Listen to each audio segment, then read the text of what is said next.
नमस्कार शेतकरी बांधवांनो, रामकृष्ण हरी. मी पानाडी दीपक काशीद पुन्हा एकदा माझ्या नवीन व्हिडिओमध्ये तुमच्या सगळ्यांचं मनपूर्वक स्वागत करतो. आजचा एक खास व्हिडिओ मी तुमच्यासाठी घेऊन आलेलो आहे. खास यासाठी म्हणता येईल की आज आपण माझ्या स्वतःच्या शेतामध्ये उभे आहोत. आपण पाहताय की हे संपूर्ण माझं शेत आहे आणि माझ्या पाठीमागे या ठिकाणी तुम्हाला हे माझं ज्वारीचं शेत दिसते.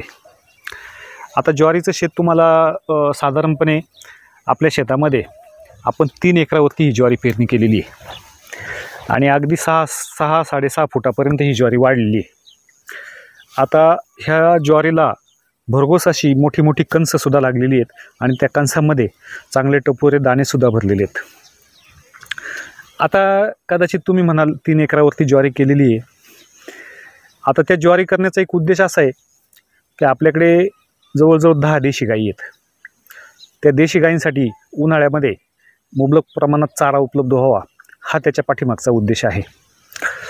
आता देशी गायींच्या चाऱ्याची तर सोय ह्या ज्वारीच्या माध्यमातून होणारच आहे, पण दुसरी एक महत्त्वाची गोष्ट तुम्हाला ह्या व्हिडिओच्या माध्यमातून सांगायची आहे की आपण ह्या ज्वारीला आलेली जी कणसं आहेत ह्या कणसांचं पक्ष्यांपासून कोणत्याही प्रकारचं राखण करणार नाही आहे किंवा रक्षण करणार नाही आहे. त्याचं एकमेव कारण असं आहे की हे जे निघणारं धान्य आहे ते संपूर्णपणे आपण पक्ष्यांसाठी खुलं सोडलेलं आहे. ही 3 एकरची जी आपण ज्वारी पेरलेली आहे हे संपूर्णपणे शेत आपण पक्ष्यांसाठी सोडून दिलेलं आहे. तर मग तुम्ही म्हणाल की एवढे 3 एकरची ज्वारी तुम्ही पक्ष्यांसाठी का सोडली? तर मित्रांनो,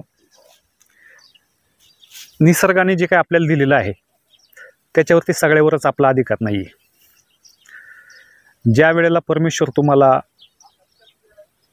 आरोग्य उत्तम देतो, सर्व काही तुम्हाला प्रकृती व्यवस्थित देतो, तर त्याच्या देण्यापाठीमागे त्याचा काही उद्देश असतो की तुम्हीसुद्धा इतरांसाठी काहीतरी केलं पाहिजे, हा परमेश्वराचा उद्देश असतो. तर पक्षी वाचले पाहिजेत. पक्ष्यांचा किलबिलाट जसा आपल्या बालपणी होता तसा आता हल्ली ऐकायला मिळत नाही. तो किलबिलाटसुद्धा कायम राहिला पाहिजे.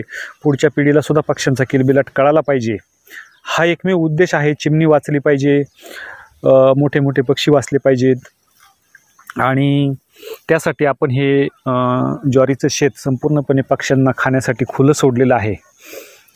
तर हा केवळ एकमेव उद्देश आहे. आणि मित्रांनो, मला याच्यामधून हा संदेश द्यायचा होता की आपणही माझ्याप्रमाणे जसं शक्य होईल तसं पक्षी वाचवण्यासाठी काही ना काहीतरी प्रयत्न नक्की करा.